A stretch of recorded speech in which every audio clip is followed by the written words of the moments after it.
Radio Infinita, con el auspicio de BCI Corporate and Investment Banking, banqueros comprometidos con tu negocio desde 1937, presentan Mirada Financiera. La periodista Paulina Yarur analiza los principales hechos que mueven a los mercados financieros de Chile y el mundo. ¿Cómo están? Bienvenidos. Comienza a esta hora Mirada Financiera, transmitiendo como siempre aquí en Radio Infinita, en este jueves 13 de octubre de 2016. Una fecha muy importante para mi panelista, mi querido Alejandro Alarcón, que hoy está de cumpleaños, así que lo aprovechamos de felicitar por las ondas de Radio Infinita. Gracias, Paulina, muchas gracias. Bueno, la vida se va rápido, hay que aprovecharla. Un año más de experiencia. Muchas gracias, Paulina, muchas gracias. Aquí te celebramos como siempre, Alejandro. 1.000.000 de gracias por habernos cambiado el día, que estuvieras justo en el día de tu cumpleaños aquí con nosotros, pasándolo con nosotros. Gracias. Vamos a hablar de hartos temas. Hoy fue también la conferencia internacional del BCI sobre geopolítica. La verdad que se centró en el tema geopolítica. También estuvo el presidente del Banco Central, Rodrigo Vergara, un analista internacional, Marvin Sommers. Sorin, eso es. Sobin. Y quizás la última presentación en público. Exactamente. Del presidente del Banco Central. Por eso había tanta expectativa de los medios. Además, no solo eso, porque él podría quedarse consejero, pero les puedo adelantar que no se va a quedar. Uy. O sea, se va del consejo el 9 de diciembre. Mira, sí. Fuentes muy cercanas. Fuentes bien informadas, sí. Bueno, vamos a estar de eso y la verdad que vamos a estar comentando también lo que sucede a nivel global. Hoy conocimos las minutas de la FED, donde obviamente que se abre un espacio ya más definitivo para el aumento de tasas en el mes de diciembre. También conocimos cifras más o menos malitas con respecto al comercio de China, y eso ha hecho, por supuesto, que el precio del cobre baje de una manera bien importante en el día de hoy. Partamos con las bolsas. La verdad que las bolsas han tenido una jornada bien negativa, todas en rojo, salvo la bolsa de Shanghái. Partimos con ella. Un 0,08 subió en el día de hoy. Nikkei descendió un 0,39. Hang Seng arriba 1,61. En Europa, el FTSE 100 de Londres un 0,66. El CAC 40 París 1,06. DAX alemán 1,04. IBEX 35 de España 0,90. Todas las plazas en rojo. Y Estados Unidos también está bajando a esta hora un 0,44, lo hace el Dow Jones, el Standard & Poor's también desciende un 0,59 y Nasdaq un 0,56. En Santiago el IPSA está descendiendo un 0,07 y el ISPA también baja un 0,09. Como les comentaba, el cobre se desplomó hoy día en la Bolsa de Metales de Londres, un 1,05 bajó, llegando a $2.15.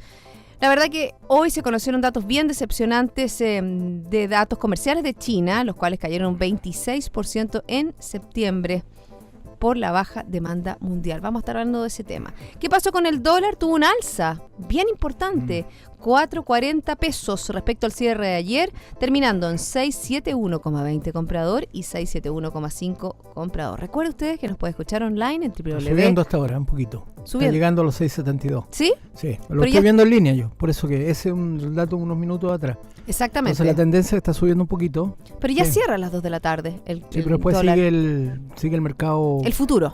Sí. O sea, obviamente que abriría mañana a la alza. A los inversionistas es malo por las bolsas, pero por el dólar es bueno porque las inversiones, tú sabes, Paulina, se hacen en moneda extranjera. Exactamente. Nos puedes seguir en www.infinita.cl y también a través de nuestro Twitter.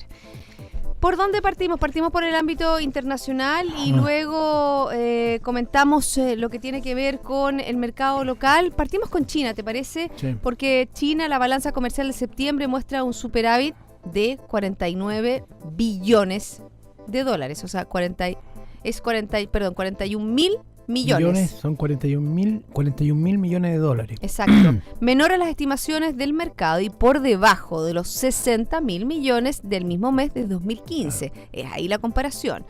Este resultado se debe a una pronunciada caída en un 10% en las exportaciones, una disminución por supuesto que mayor a la estimada y una inesperada caída de un 1,9% en las importaciones. ¿Qué pasa con estos datos? Por supuesto que ponen en duda sobre una posible recuperación de la demanda interna, ya que los volúmenes de importaciones de materias primas también disminuyeron de manera generalizada, a excepción del petróleo, donde se ha observado un aumento de las reservas estratégicas.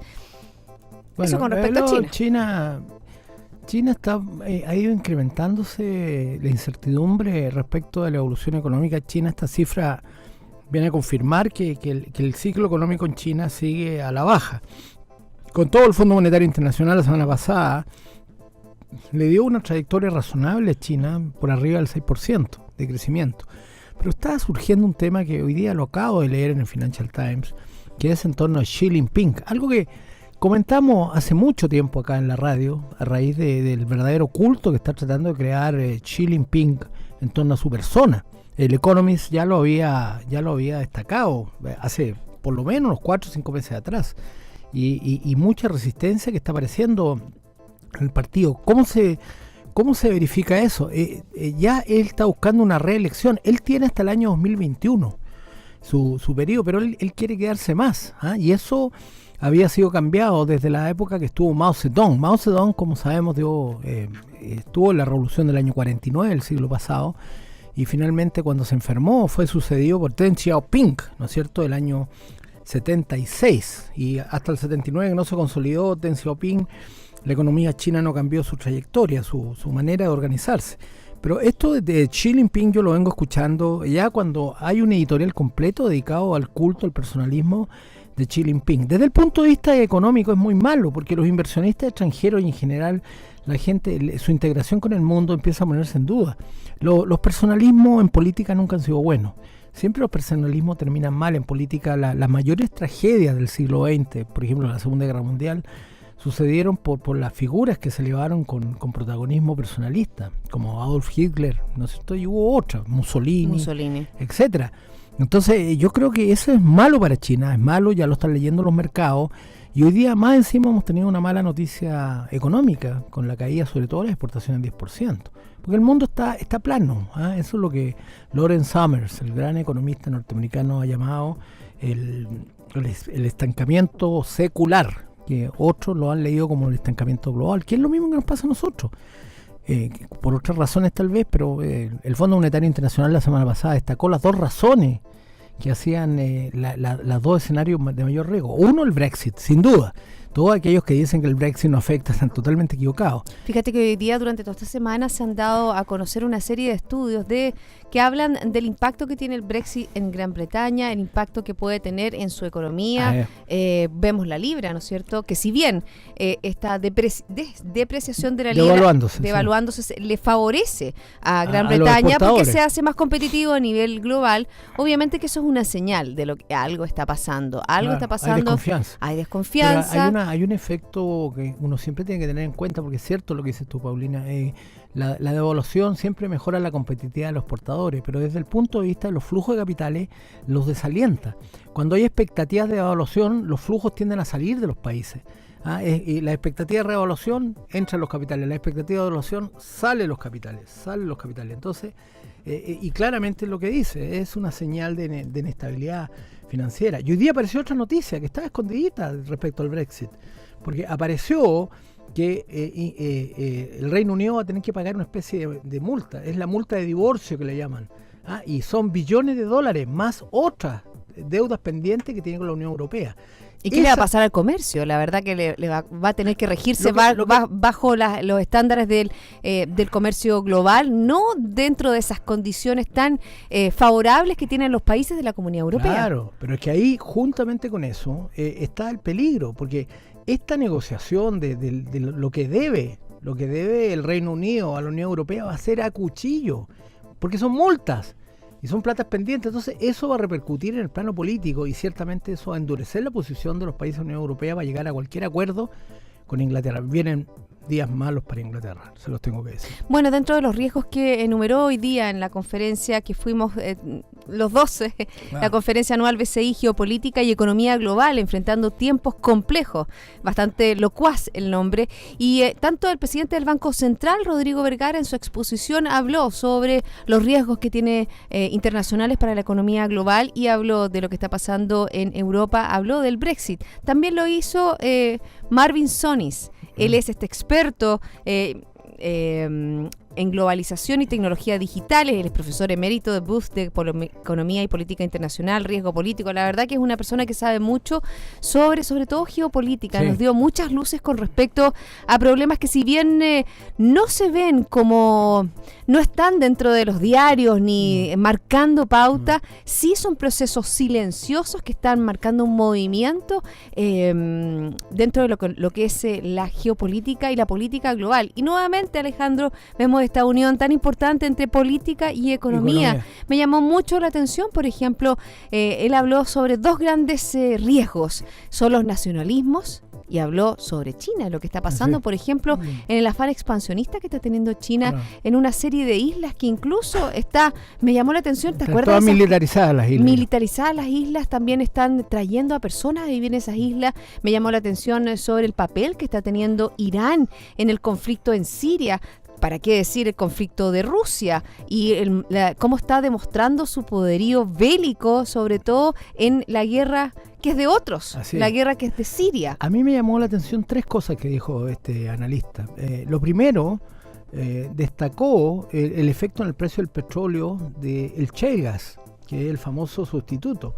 Y que si uno lo analiza con cifras cerradas, se da cuenta que va a ser muy difícil que vuelva a tener $100 el barril el precio. Va a ser muy difícil porque la producción que él mostró de shale gas es impresionante. Y por lo tanto, claramente eso le ha colocado un techo al precio del petróleo. Y eso no favorece sobre todo a los países del mundo árabe. Porque mostró un gráfico muy interesante donde increíble, sí, el precio en equilibrio, los déficits a causa del precio del petróleo. Que necesitaban todos precios por arriba de $100 para equilibrar sus balanzas financieras en el sector fiscal. Y después lo otro que me llamó la atención fue la contribución económica de todo lo que es el mundo árabe en la región que llamamos islámica. Que la contribución, por ejemplo, al comercio mundial, 8%. El crecimiento muy bajo. O sea, claramente es una zona que está muy, muy poco integrada. Sí, integrada, pero la palabra exacta es bonanza, la palabra es prosperidad, no hay prosperidad. Entonces eso genera más conflicto. Y lo tercero es lo que tú estás diciendo de Irán. Irán tiene gran influencia en el conflicto en Siria, ¿no es cierto? Y parece ser que la manera de detenerlo en estos momentos, y alabó el convenio que tiene Estados Unidos con Irán, y dice vamos a tener 15 años seguros, digamos, de que no van a haber peligro. El peligro nuclear sigue viniendo de Corea del Norte, el cual también lo destacó mucho. Fíjate que otra cosa interesante de la exposición, aparte que cifró en el precio del petróleo, él habló entre $40 y $60. Ahora está en 52, 53 más o menos, pero él cifró más o menos que dentro de ese rango iba a fluctuar el precio del petróleo.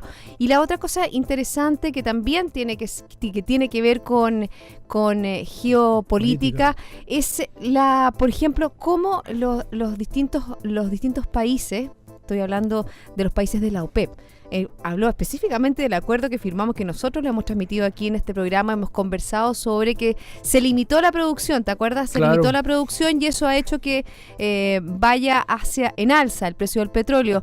Pero dijo, esta limitación de la producción hace que la gente igual, o sea... Bueno, ahí aparece el shale gas. Bueno, aparece el shale gas y también que la gente igual quiera vender por abajo el petróleo. Así es. O sea, obviamente que esta limitación tiene una doble mirada. Y debilita económicamente a los países árabes, lo que no sé si sea bueno, porque siempre cuando hay conflicto económico aparecen los conflictos políticos y los conflictos bélicos.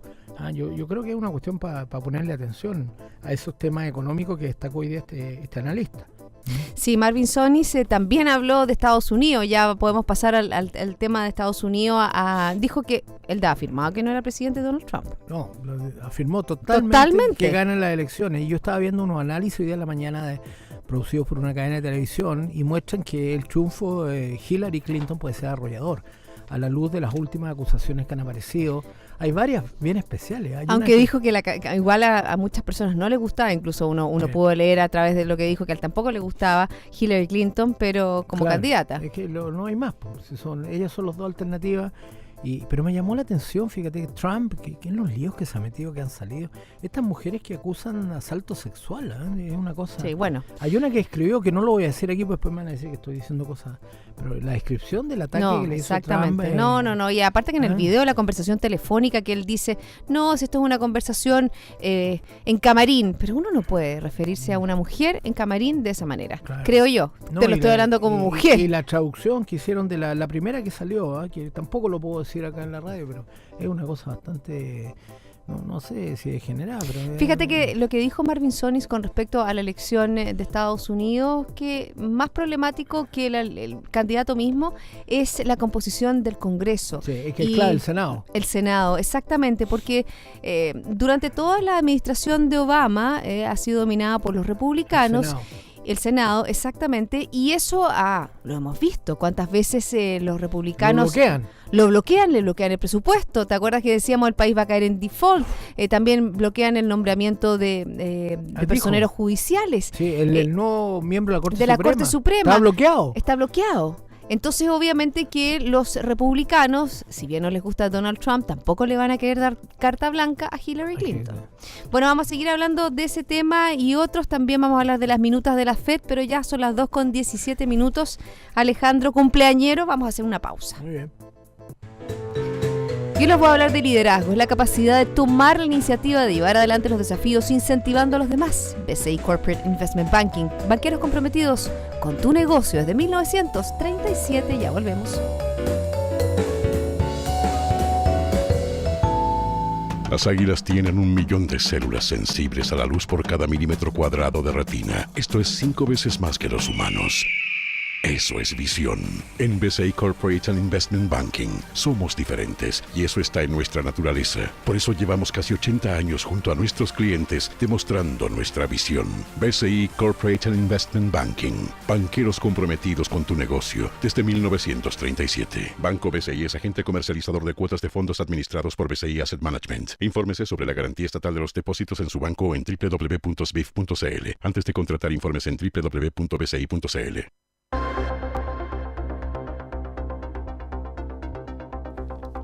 Ya estamos de vuelta, seguimos aquí en Mirada Financiera, en Radio Infinita, conversando con el economista de la Universidad de Chile, Alejandro Alarcón. Vámonos a Estados Unidos, que hoy día se liberaron las minutas de la FED. ¿Y qué dijeron esta minuta de la reunión de septiembre? Indica que la decisión de aumentar la tasa Fed Funds por segunda vez en un año se encuentra muy cerca.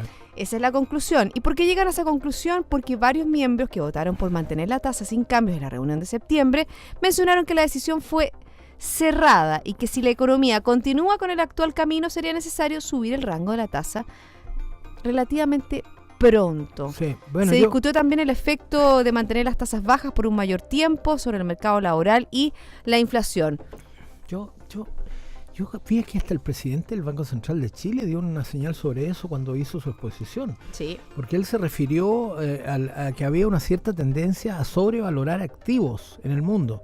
Activos de renta variable y renta fija. Esa es una señal muy clara que en Estados Unidos, a este ritmo de financiamiento, con tasa muy baja, piensa, por ejemplo, Paulina, que el bono, el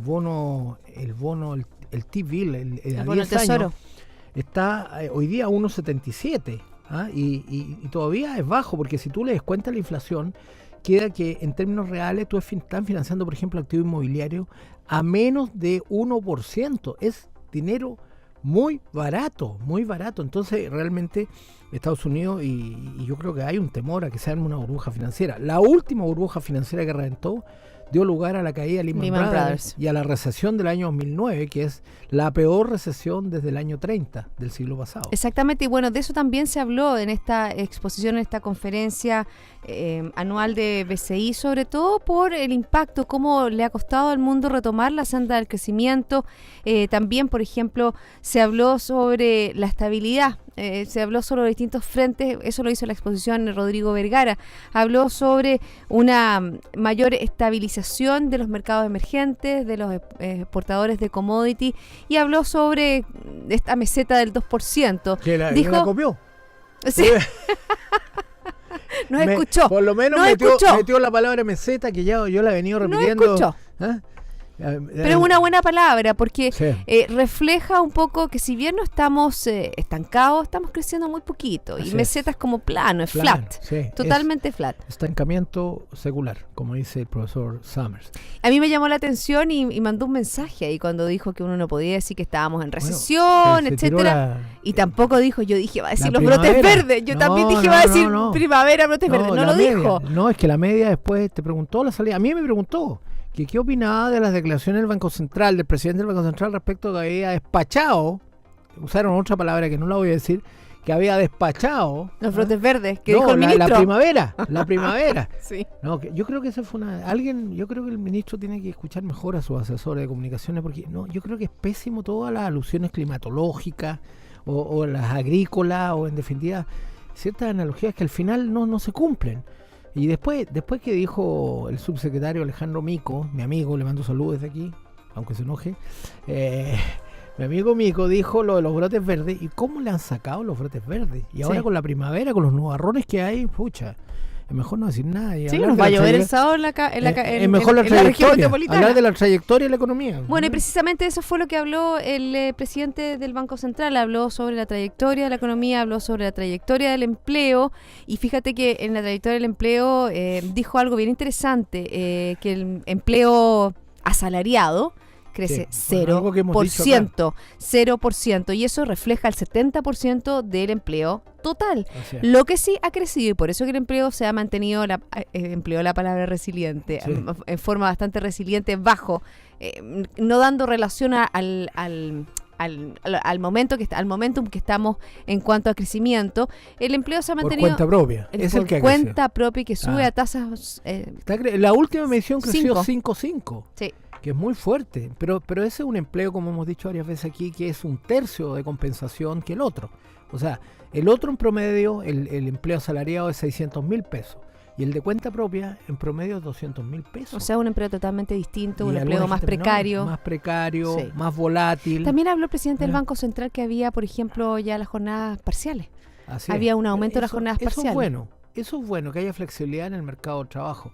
Cuando las jornadas parciales no son elegidas por la gente, es malo, porque significa que se está precarizando el empleo. Y dijo que el Banco Central también iba a ser más flexible. Sí, ahí tiene un mensaje. Es ideal. Yo creo que yo soy partidario que haya más flexibilidad, que las mujeres puedan trabajar en la casa, que puedan trabajar en media jornada. Yo creo que la productividad aumenta de inmediato. Si el gran drama de la economía chilena es que no aumenta su productividad. Cuando aumenta la productividad, quiere decir que están aumentando los salarios también. Entonces, eso es lo que se debería buscar aquí. Aumento de la productividad para que aumente los salarios. Bueno, y ahí es una de las principales críticas que se le hacen a la reforma laboral, que totalmente contrario. O sea, totalmente a flexibilizar la economía, a darle más herramientas a las personas para que trabajen, como dices tú, a lo mejor de sus casas, a lo mejor en tiempos parciales, en horarios parciales. Hay gente que fines de semana. Se logró una cierta flexibilidad en la industria del turismo, pero muy acotado. Muy acotado. Yo creo que ese es el gran debe que tenemos con el mercado laboral, y por eso que no aumenta la productividad. El otro debe es el mercado de capitales, que está muy demasiado sin reforma. Yo voy a producir un trabajo en los próximos, ya te contaré, Paulina, el secreto total. Estoy trabajando en mi second field, en mi segundo campo. El primero es la macroeconomía, el segundo son las regulaciones. Así que óiganlo bien, voy a producir un trabajo intelectual, y voy a llamar gente, y les voy a mandar mi escrito, porque creo que estamos muy estancados en el mercado de capitales, sobre todo a la luz de las estafas. No, y a la última de Aurus, que tiene que ver de nuevo con derivados. ¿Tú sabes lo que significa Aurus? No me digas. Oro. Aurus, oro. Arcano, oculto. Entonces, oye, vamos a tener que investigar en un programa todos los nombres de las corredoras, de las asesorías, porque Paulina, están diciendo muchas cosas. Pero por lo menos Aurus es oro. Si me dicen que invierta en oro, ya, lo bien. Pero yo no invertiría ni loco en algo oculto. Pero por favor. Exactamente. Bueno, volvamos a la exposición que hace el presidente del Banco Central. Bueno, yo te he dicho de flexibilidad porque dijo que el Banco Central tenía que ser flexible, porque lo que estábamos esperando era qué va a pasar con la tasa de política monetaria. Bueno, y dio una señal importante. Dio una señal porque dijo, me llamó mucho la atención que el tipo de cambio tenía mucha relación con la inflación y que para realmente hacer un movimiento de tasa había que mirar otros indicadores que no eran el tipo de cambio. Y eso lo dice por algo que no dijo ahí, porque lo dijo, pero no lo unió, que es la inflación de los no transables. Dijo que la inflación de los no transables todavía está por arriba del 4%. Sí, por 4%, la de los servicios. Entonces, después dijo en otra parte que lo que le preocupaba cuando empezaba el tipo de cambio, el peso a devaluarse, había un efecto segunda vuelta. Entonces, si tú unes lo primero con lo segundo, llegas que a la devaluación puede tener un efecto en la trayectoria de la inflación. Y por eso mandó el tercer mensaje, que es que no voy a variar por los momentos las tasas de interés hasta que haya nueva información. Eso fue, yo creo, una de las partes más importantes de lo que indicó hoy día. Y con eso le pasó un aviso al ministro de Hacienda, quien... Primavera, no, yo no cambio esto, yo no cambio porque todavía tengo amenaza aquí y particularmente con la inflación. Bueno, y también particularmente por lo que pueda pasar en Estados Unidos, o sea, no hay que dejar eso, no descuidarlo. Nosotros somos un país que somos tremendamente dependientes a lo que hagan los mercados desarrollados como Estados Unidos. Por supuesto, así que ojo con el tipo de cambio. Yo creo que hoy día, yo he estado estudiando bastante el tipo de cambio y yo creo que vamos derecho a los 700. Oye, les digo ahora, porque ya a esta hora el tipo de cambio está en 6.72. Compren, porque yo creo que vamos derecho de aquí a 2-3 meses que esté en 700. Dicho. Lo hemos dicho también en el programa, también cuando baja. Bueno, eso con respecto a las exposiciones, me gustaría volver un poco a Marvin Sonis. Me ha costado su nombre. Es como la Sony, pero Marvin Sonis. Claro, es para acordarse. Me llamó la atención también el análisis que hizo de Europa y sobre los riesgos. Anoté algunos de los riesgos que tenía, por ejemplo, no solo era el Brexit, sino que también el bajo crecimiento, los refugiados y el euro. El euro. Sí, le puso mucho hincapié, aunque me hubiera gustado que se hubiera desarrollado más en esos temas. Turquía también tocó el tema, y también la erosión de la democracia en Hungría y Polonia. Ahí nuevamente unió lo que es política con economía. Yo creo que en Europa está pasando algo que pasó en el siglo XX, antes de la Segunda Guerra. Hay mucha gente enojada, hay mucha gente molesta. Eso se une con populismo y se une con nacionalismo. Y eso es muy peligroso. Las experiencias del siglo XX son dramáticas. Terminaron con una guerra terrible como fue la Segunda Guerra Mundial, con la persecución de millones de seres humanos, ¿no es cierto?, por sus credos religiosos y por su origen étnico. Yo creo que volver a eso sería horrible para el mundo. Exactamente, y por eso que él puso hincapié en la proliferación de estos personalismos, ¿no es cierto?, como el líder de Corea del Norte, como el líder también, como Rusia, como Putin, y obviamente la injerencia que puede tener o la peligrosidad que puede tener para el mundo global. Otro de los temas que habló, fíjate, porque uno dice, bueno, ¿por qué explicamos la irrupción que tiene Donald Trump? Y fíjate que dio una cifra bastante elocuente, porque dijo... que él explicaba la injerencia de un político totalmente apolítico, porque el 65% de los estadounidenses piensa que el sistema económico es injusto. Es que mostró un mapa de Estados Unidos donde comparaba con países, estados y países bastante subdesarrollados. Y habían estados completos con el color de los países subdesarrollados, y solamente los estados estrellas, como por ejemplo California, que aparecía como un país desarrollado. Texas también, pero lo otro. Entonces me llamó la atención eso, y me llamó la atención de cómo ha subido la tasa de mortalidad en Estados Unidos. Sí, sobre todo entre la población, me tocó de lleno, entre los 45 y 55 años, la tasa de mortalidad es muy alta. Está aumentando. Y eso es totalmente distinto a lo que sucede en el mundo, que la tasa de mortalidad baja. Y lo que está pasando en Europa, por ejemplo, con todos sus males. Entonces eso nos lleva a la terrible conclusión que la eficiencia es buena, pero tiene límite. La eficiencia a veces empieza a matar a los seres humanos, Y el exceso ahí veíamos los excesos, o sea, veíamos también... Bueno, las drogas, el cáncer, el estrés. Es como para acordarse de Chile, porque en Chile somos mucho de eso, mucho de ser muy trabajólico, de tener un estrés galopante, y parece que todas esas cosas no son buenas para la sociedad, y ciertamente son pésimas para los seres humanos. Y pésimas para la salud. Y pésimas para la salud. Hay que disfrutar la vida entonces. Sí, esa es la... Trabajar... pero también ser capaz de disfrutar, pero en cada cosa. Disfrutar no significa juerga, no estamos hablando de juerga, sino que... Cuando uno es muy joven, disfrutar lo asocian con juerga. Cuando van pasando los años, disfrutar es estar tranquilo. Estar bien, estar sano y poder hacer lo que a uno le gusta. Y a mí me encanta este programa, así que estoy contenta y me encanta que hayas venido en el día de tu cumpleaños, Alejandro, que tengas una excelente tarde, que te celebre tu familia, así es que vamos a estar la próxima semana juntos nuevamente. Pero vamos a estar el lunes 17. Sí, hicimos unos cambios. Estamos medio desordenados, pero Alejandro Alarcón siempre va a estar acá. Sí, a todos ustedes, sigan en compañía de Radio Infinita.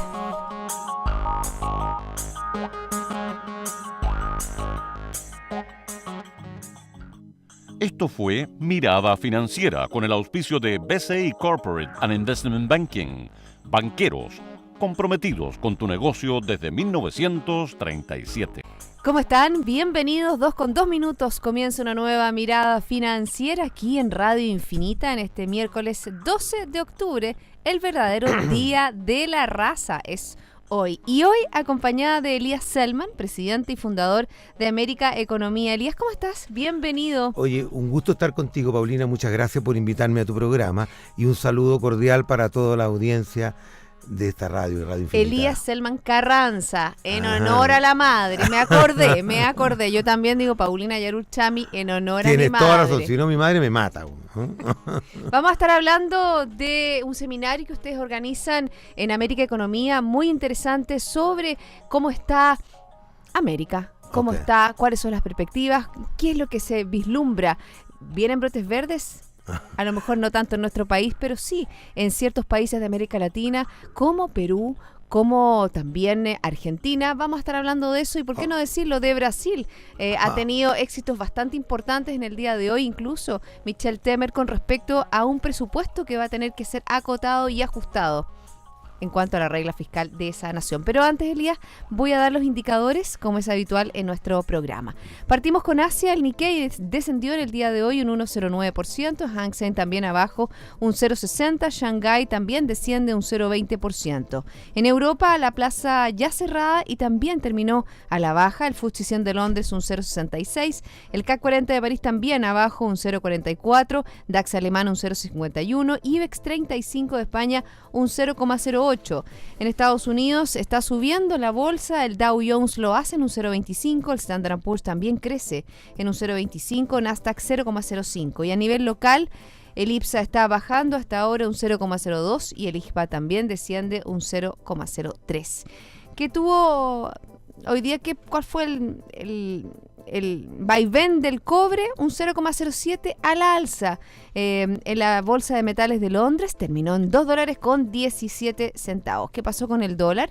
Retrocedió un 0,03 durante la sesión de este miércoles, ubicándose en 667,1 al cierre de esta jornada. Recordemos que nos puede escuchar online en www.infinita.cl y también nos puede escribir a través de Twitter, @InfinitaFM. Elías, hoy día fueron días de encuesta de expectativas económicas del Banco Central. Hay un leve ajuste con respecto a lo que va a ser la tasa de política. Se dice que el 2017 ya bajaría la tasa del Banco Central. Eso con respecto a la mirada nacional. También a nivel internacional vamos a estar expectantes. Hoy a las 3 de la tarde se conocen las minutas de la FED. Algo muy, muy importante y muy interesante para lo que va a ser si en diciembre hay o no un aumento, o cómo fue también lo que pensaron los distintos líderes de la FED, porque tienen de repente opiniones bien disonantes.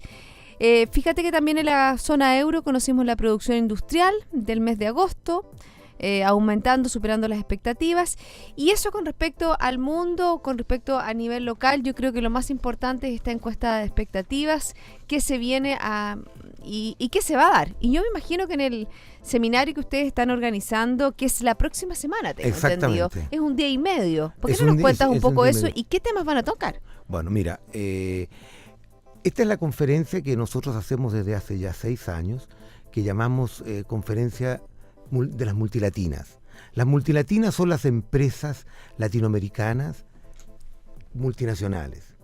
Nosotros, o Americonomía, ha seguido estas empresas recuerda que Americonomía cumple 30 años, digamos. Cuando empezamos a trabajar prácticamente casi no existían las empresas multinacionales. El año 86. Exactamente. Bueno, eso de alguna manera también transmite mi propiedad, bueno, pero yo debo decir que yo era un chico joven y entusiasta. Ahora soy un viejo, pero todavía entusiasta. Ay, pero ¿qué importa si este año es muy importante para mí? Porque hoy, este año es 30 años que salí del colegio, así que también digo la edad, a mucha honra. No, yo también. Nosotros los hombres tenemos menos prejuicios, pero cada día nos ponemos más vanidosos también. No hay que ponerse vanidoso. Yo creo que la juventud está aquí, en la cabeza. Bueno, siguiendo con el tema de las multilatinas, nosotros hace un tiempo atrás detectamos que había este movimiento en la región, que las empresas latinoamericanas, producto, yo te diría, de todas las reformas estructurales, especialmente la apertura económica que sufrió, o que más que sufrió, que benefició a la región durante los últimos 15, 20 años. Entonces estas compañías que empezaron a surgir y que al principio eran multilatinas porque operaban realmente comenzando a cruzar fronteras. Las empresas chilenas se instalaban en Argentina o se instalaban en Perú, las empresas colombianas iban a Venezuela, las mexicanas, bueno, siempre han ido a Estados Unidos, pero con el tiempo incluso empezaron a trascender las fronteras de la propia región, y eso es lo que llamamos hoy día global latinas, que son empresas, y puedo poner ejemplo de Bimbo, puedo poner ejemplo de Embraer de Brasil, que son empresas que ya no solamente operan a nivel continental en América Latina, sino que operan a nivel global. Y nosotros también tenemos empresas multilatinas, ¿no es cierto?, como Falabella, como Cencosud también. Exactamente, y te voy a decir una cosa aún más, cuando uno calcula cuál es el país latinoamericano que tiene más empresas multilatinas dividido por el número de habitantes, de alguna manera desindexándolo del efecto tamaño país, Chile es el país que tiene más multilatinas por habitante. Y eso revela un poco, y diría yo que muestra dos cosas ahí respecto de Chile. Uno, que Chile es el primer país en abrirse al exterior. Dos, que Chile es un país pequeño, donde la única manera de crecer es hacia afuera. Yo te diría que esos dos elementos han hecho que Chile sea un país líder en multilatina, y tú has señalado dos ejemplos, como Falabella, como Cencosud, pero hay muchas Latam también. Latam, etcétera. Digamos, hay muchas, Maciza, digamos, en fin. O sea, la compañía de Cervecerías Unidas está también en otros países de América Latina, etcétera. La verdad es que Chile ha sido un gran ejemplo de internacionalización de sus empresas. Pero ese movimiento también se ha expandido y está en México, está en Colombia, está en Perú. Lo que pasa es que ellos partieron más tarde, porque la apertura se dio más tarde en esos países. Y si hablamos de la situación de los países, por ejemplo, como yo dije en la introducción del programa, Elías, es importante la coyuntura porque también beneficia a estas multilatinas, las multilatinas chilenas, lo que está pasando, por ejemplo, en Argentina, lo que está pasando en Perú, lo que está pasando en países como Colombia. Obviamente que las apuestas nacionales en esos países, al tener un crecimiento económico, a tener gobiernos que son pro mercado, por supuesto que benefician a cada una de esas empresas. En efecto, mira, yo te diría lo siguiente. Uno, primero el contexto general es que el mundo y la economía mundial no pasa por su mejor momento. En efecto, nosotros hacemos un listado de las 100 multilatinas en América Latina, y las ventas de esas 100 las multilatinas latinoamericanas, valga la redundancia, cayó un 15% entre el 2015 y el 2016. Y eso refleja que no estamos en tiempos de vacas gordas, cuando en realidad si uno mira entre el año 2002 y el 2012 siempre venían creciendo. Ahora, en ese contexto de vacas flacas, en ese contexto de turbulencia económica global, yo te diría que hay dos tipos de países que uno identifica en América Latina. Los países del Mercosur o del Atlántico, por así llamarlo, donde está Brasil, Venezuela, Argentina, Uruguay, etcétera. Yo te diría que esos países son los que más han sufrido el efecto de este choque externo, de la desaceleración producto del efecto China y el efecto de China sobre el precio de los commodities. En ese sentido, nosotros tenemos a Brasil en recesión, y yo diría que Argentina también está en recesión. Argentina va a tener un no muy buen año, lo que pasa es que las expectativas son buenas, porque finalmente Argentina con el nuevo gobierno está empezando a resolver sus problemas crónicos. No obstante, para resolverlo, digamos, no se pueden hacer tortillas sin quebrar huevos. Y ese es el drama del gobierno de Macri en este minuto, que tiene una fuerte inflación, producto del ajuste de tarifa muy necesario, y una contracción de su economía. Ahora, vamos a los países que le ha ido mejor en América Latina, los que han enfrentado mejor el efecto del shock externo de Perú China. Es uno de ellos. Perú, porque también, Colombia. Y si uno analiza, Perú también es un país exportador de commodities al igual que nuestro país, pero ha tenido, ¿no es cierto?, un crecimiento bastante más alto que el que ha tenido Chile. Exacto, mira, yo creo, en ese contexto, hablemos de Perú y Chile. Yo creo que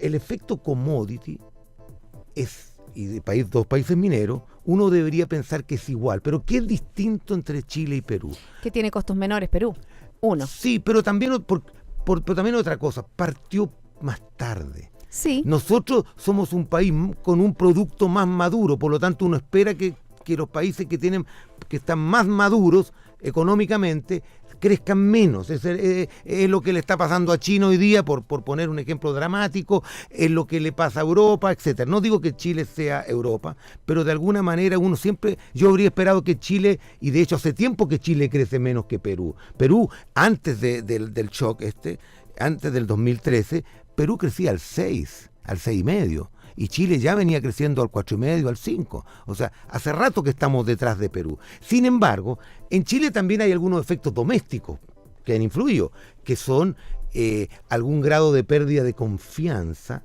del sector empresarial, producto de los movimientos políticos y en particular de las reformas del gobierno actual.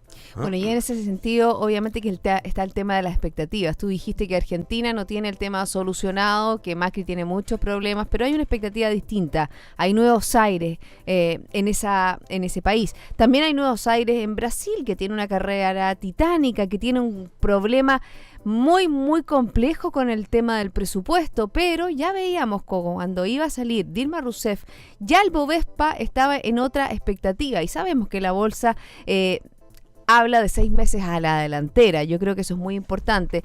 Colombia también es un país que tiene dificultades pero ha tenido un desarrollo, como dices tú, de esta economía andina sostenida durante este último tiempo. Tiene algunos temas que solucionar, pero las expectativas son buenas. Y ese es el gran problema que tiene nuestro país. Tenemos expectativas malas. Es verdad. Ahora, déjame hablar un poco de Brasil, porque Brasil amerita un capítulo casi aparte, un programa aparte. Brasil es la mitad de América Latina.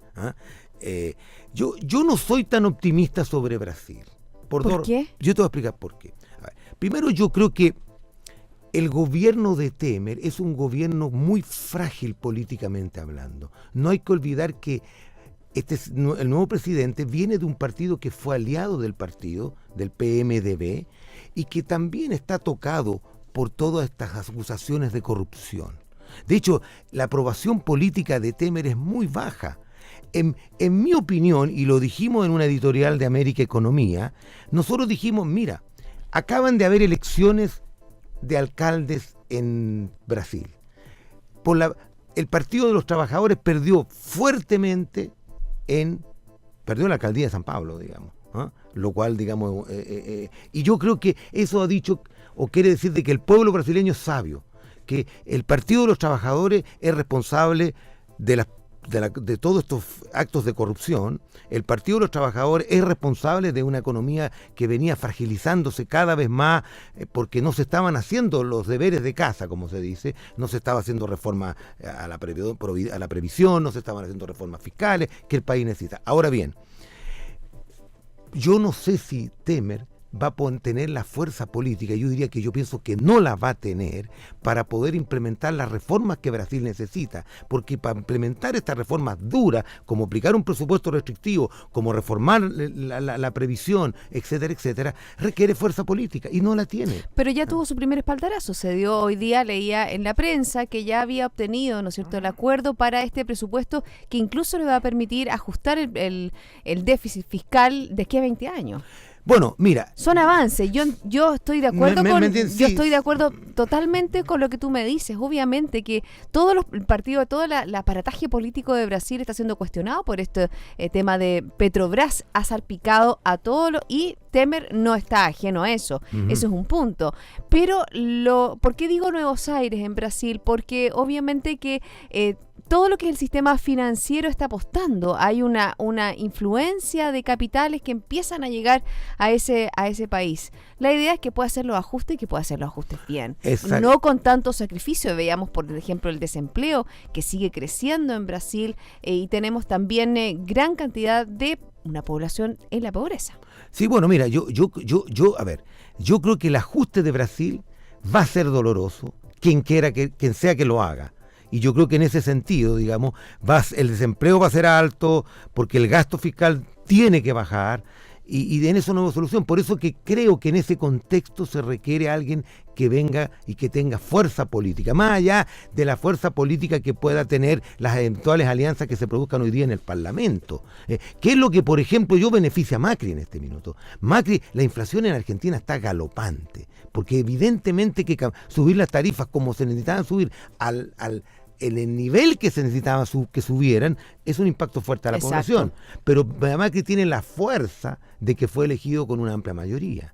Temer no la tiene. Si yo creo que la mejor solución para el gobierno brasileño sería llamar ahora a elecciones. Y no el 2019. Y no el 2018, cuando se va... 2018, ¿no? El 2018, sí. ¿Por qué? Porque cuando llegue el 2018, hasta eventualmente el Partido de los Trabajadores podrá decir, mire señores, no ve, nosotros dijimos que esto iba a pasar, que el desempleo iba a subir, no ve, nosotros no éramos tan mala gente.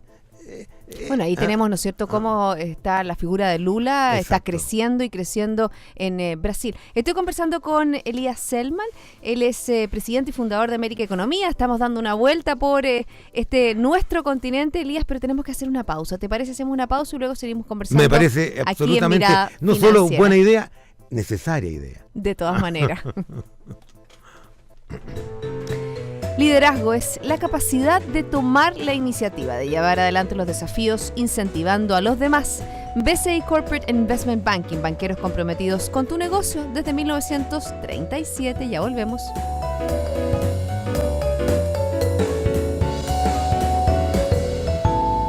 El rugido de un león puede escucharse a más de 8 kilómetros de distancia.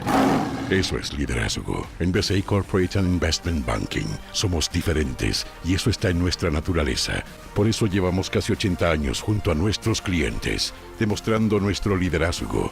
BCI Corporate Investment Banking. Banqueros comprometidos con tu negocio desde 1937. Banco BCI es agente comercializador de cuotas de fondos administrados por BCI Asset Management. Infórmese sobre la garantía estatal de los depósitos en su banco o en www.sbif.cl. Antes de contratar, informes en www.bci.cl.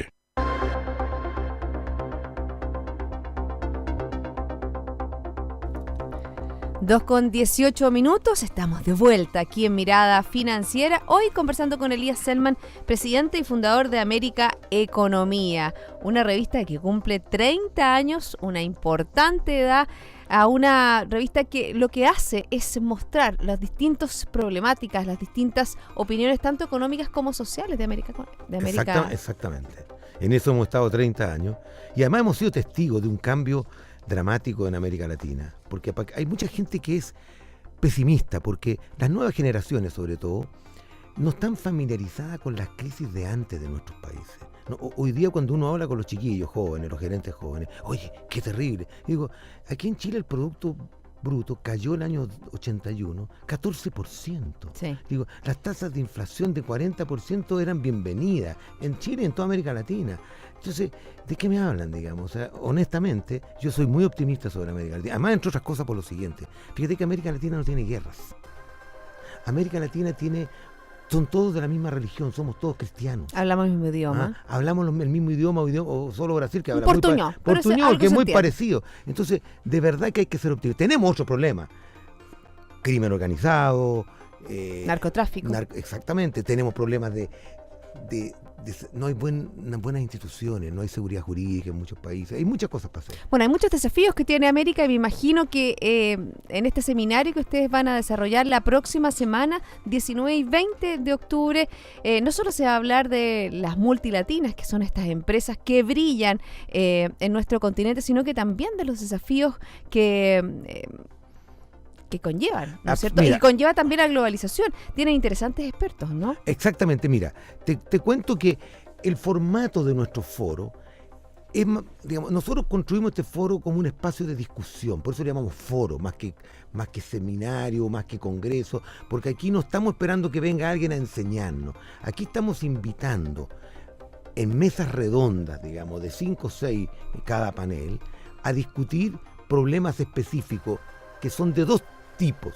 Están las cosas netamente de negocios, están las cosas de economía y están las cosas políticas. Tenemos la vicepresidenta del Perú que viene, tenemos la ministra de Comercio de Colombia, va a venir Césped acá en Chile, va a venir Heraldo Muñoz. O sea, vamos a hablar de política. La política influye fuertemente en nuestros negocios. Sí, por supuesto. Siempre la política y la economía están diametralmente unidas. Están de la mano. Entonces, por ejemplo, para ponerte un ejemplo, multilatina, cuando uno habla de multilatina, un problema concreto que enfrentan las multilatinas y que lo enfrentamos nosotros, porque nosotros también somos una pequeña multilatina, América Economía están en 7 países. ¿Qué nos pasa? Si yo traslado un gerente de un país a otro, ¿cómo lo hago con su AFP o con su sistema previsional? Lo tengo que despedir en un país, pagarle la indemnización y volver a recontratarlo en el otro. Todas esas cosas, armonización de códigos tributarios. Toda esa cosa es muy importante para el desarrollo de las multilatinas y son temas finalmente políticos. Exactamente. Entonces, vamos a ministros de Relaciones Exteriores son muy importantes, por supuesto. Sobre todo en algunos roces que pudiéramos tener. Todavía tenemos roces con países nosotros como... ¡Ay! Bolivia. Con Bolivia. No, mira, es interesante. Nosotros somos una revista, yo soy chileno, pero sin embargo yo me siento latinoamericano y especialmente mi rol en la revista. Yo te voy a contar una anécdota entretenida, digamos, a propósito de Bolivia. En el Multilatinas del año pasado, que lo hicimos en Miami, porque este foro va rotando, el año antepasado en México, etcétera, invitamos dentro de los presidentes de empresas al presidente de YPF Bolivia. Porque en realidad además los resultados en el momento de eran bastante buenos. Y entonces yo me tomé una foto, había una mesa en que estaba él, había un secretario del gobierno de Evo Morales. Entonces él me dijo, usted es chileno, me dijo, y se va a tomar una foto conmigo, en su país le van a llamar la atención. Le digo, mira, en nuestro país nosotros no llamamos la atención. Primero, nadie nos llama la atención. Segundo, yo soy chileno y estoy orgulloso y feliz de ser chileno, pero soy latinoamericanista. El futuro nuestro está en conjunto. Y todas estas discusiones que estamos teniendo, con todo respeto, son ridículas.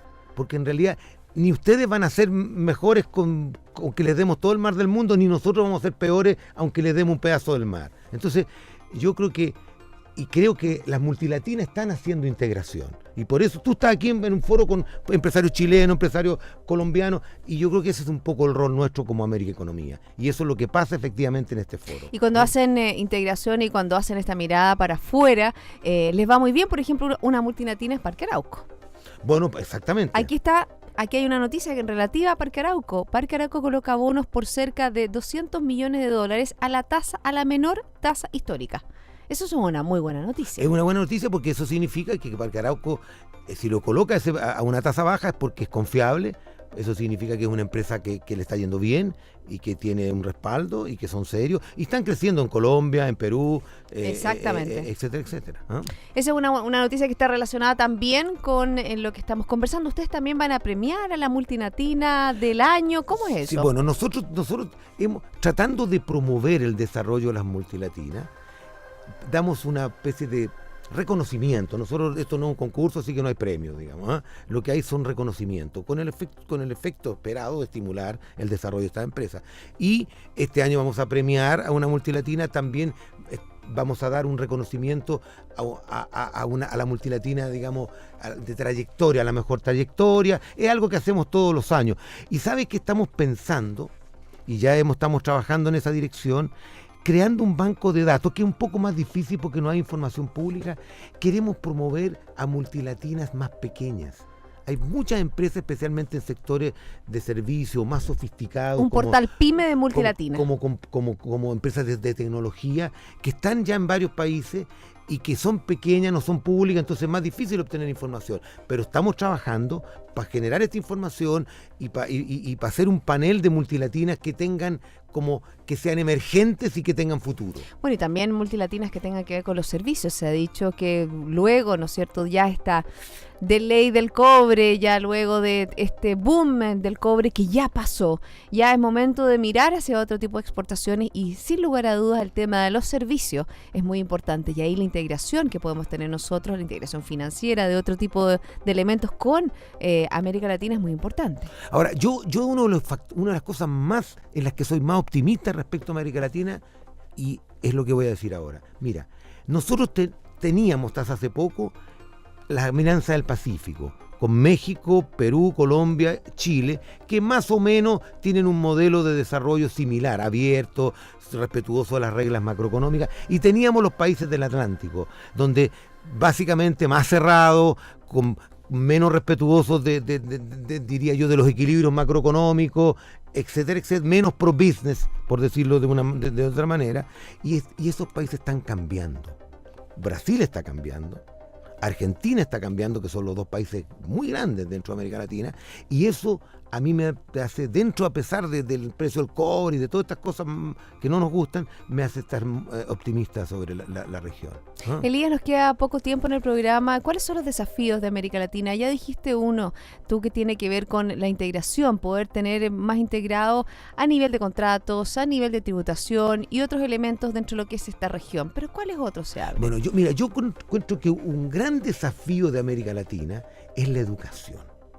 Porque si uno mira, y tomemos el caso de Chile, pero esto es válido para todos los otros países, cuando uno mira el ranking de competitividad de nuestros países y entra al detalle de los factores que componen la competitividad, uno se va a dar, el ranking mundial, no me refiero al ranking de América Latina, uno se va a dar cuenta que el puntaje más bajo en todos los países de América Latina, y que no debiera ser porque los países de América Latina están en otro estadio de desarrollo, estamos comparados con el África en la parte educativa, digamos. Estoy tal vez siendo un poquito fuerte, pero quiero de alguna manera llamar la atención sobre esto. Y por lo tanto, ahí hay un desafío fuerte. O sea, ¿cómo podemos educar mejor en estos países? En todos los niveles, partiendo por los niños pequeños por eso que yo soy partidario, y fui partidario, y seré partidario de una reforma educacional en Chile. Ahora uno puede discutir cómo hacerla, y que hay que mejorar la calidad de la educación en Chile, y hay que mejorar el acceso también. Yo creo que ahí nadie discute con el tema de la calidad de la educación, nadie lo discute. Ese es un desafío. El otro desafío es, yo diría, el desarrollo institucional, especialmente sector, digamos, justicia. Necesitamos una justicia estructurada, donde hayan reglas del juego claras y donde los inversionistas se sientan seguros. Ese es otro desafío. Y tercero, y muy importante, especialmente en algunos países, lo que es crimen, narcotráfico, corrupción. Esos son, y no voy a seguir nombrando porque para mí esa es la lista. Digamos, ¿y para las empresas multilatinas cuál es el desafío? ¿Gobierno corporativo?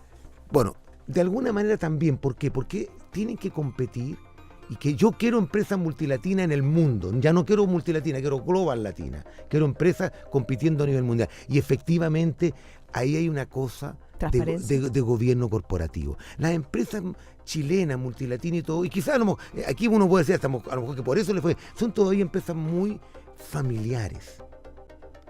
Por lo tanto hay un gobierno más personalizado, su gobierno, y además no flotan fuerte en la bolsa. El porcentaje que flota varía entre una empresa y otra, pero uno no es como Estados Unidos, no es como Europa, donde la propiedad está mucho más atomizada. Entonces, ese es otro desafío para las empresas propiamente tal. Tenemos un panel en el foro sobre gobiernos corporativos, sobre el tema de la corrupción, digamos, que hemos visto mucho, el vínculo entre el dinero y la política, y eso tiene que ver con el gobierno corporativo, las grandes empresas, etcétera, etcétera. Todo eso facilita o hace más transparente el trabajo de cada una de ellas. Yo creo que es muy importante eso porque tenemos muy buenas empresas y hay que destacarlo. Tal como uno puede denunciar los errores que se cometen, la generalidad. Son todos muy, muy buenas empresas, ejemplos dignos de destacar, no solo en nuestro país, sino que también en el ámbito global. Digamos un poco a la gente dónde puede encontrar más detalles, Elías. Bueno, mira, hay una página web, www.foromultilatinas.com. Yo me imagino que ahí hay cuáles son los expositores, si hay algún tipo de inscripción. Mira, ustedes pueden ir a la página que tú has señalado, www.foromultilatinas.com, o si no a www.americaeconomia.com, y ahí encontrarán el detalle. Pero vamos a tener panelistas, les voy a poner algunos que tenemos un panel, por ejemplo, de gobierno, de estrategia corporativa, donde va a estar el CEO de Quiñenco, va a estar del Grupo Tigre, un gran grupo industrial y comercial brasilero, el Grupo AGE del Perú.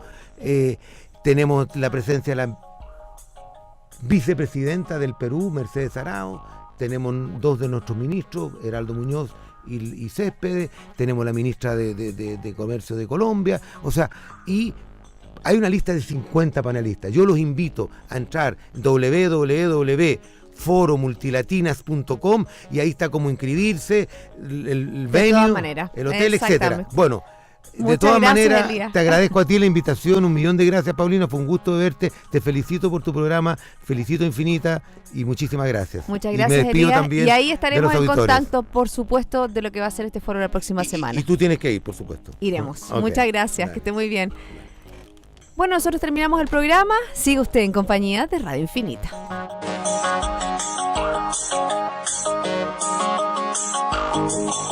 Esto fue Mirada Financiera, con el auspicio de BCI Corporate and Investment Banking, banqueros comprometidos con tu negocio desde 1937.